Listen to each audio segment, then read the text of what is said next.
My name is Johnny Iuzzini. I'm actually from upstate New York, Catskills. I grew up between a cornfield and a sheep farm, and the reason I ended up a chef is by default. I come from a family of humble means, and my dad's like, well, if you want to go out with your friends, if you want to have new sneakers or, go out with the girls, go get a job. So the only thing really around me was country clubs, and because I'm born later in the year, all my friends got the cool jobs as caddies by the time we got our working papers, and the only job left was being a pot washer. So at 15 years old, I started as a pot washer, and then I just worked my way up since then, and I've never had a job outside of a kitchen my whole life.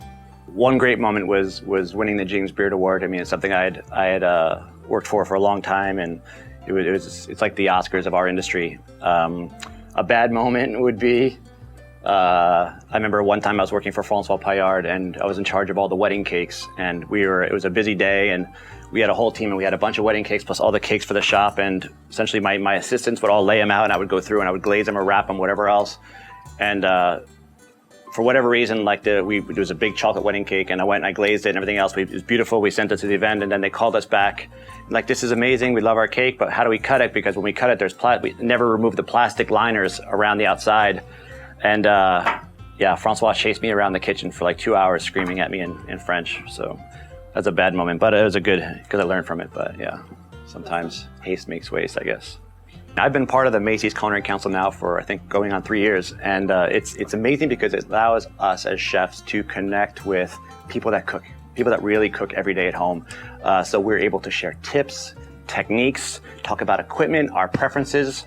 We also, and just talk about, it's not often that chefs get to connect with audiences directly. So Macy's allows us to go around the country, doing events like this, where we're right in front of people. People can ask us, what's going wrong when I try this, or, they're learning, we give all these amazing handouts to every single one. There's a big online, glossary or directory of amazing recipes from all different chefs, and we each bring something different to the table. Each chef comes from a different region of the country. Each chef has a different style of cooking, so that we're a great mix of different people that all contribute to one cause, which is connecting and helping people at home become better cooks and understanding what it is. And through the council, we also are able to guide people on the best equipment they should buy, the types of stuff that really is going to last, and stuff that we use in our personal kitchens.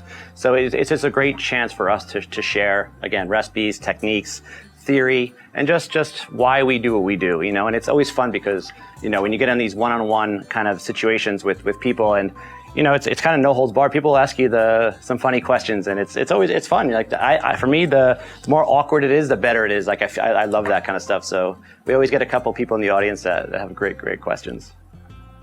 I'm kind of rogue in a way that I don't follow the traditional trajectory of a pastry chef. I've left the kitchens after 17 years at the 4-star level. I started my own company called Sugar Fueled Inc. And from that, my main goal now is, I have 2 published books out, Sugar Rush being the newer one. A bunch of TV stuff going on. I have the new show coming out again on ABC this summer. It was a spin of we tried it this fall, the Great British Bake Off, we brought to America. So it actually got greenlit. We're doing 6 episodes in summer, 6 going to be in fall.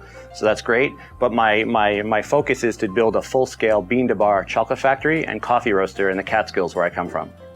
And then to roll out unique products in different demographics around the world.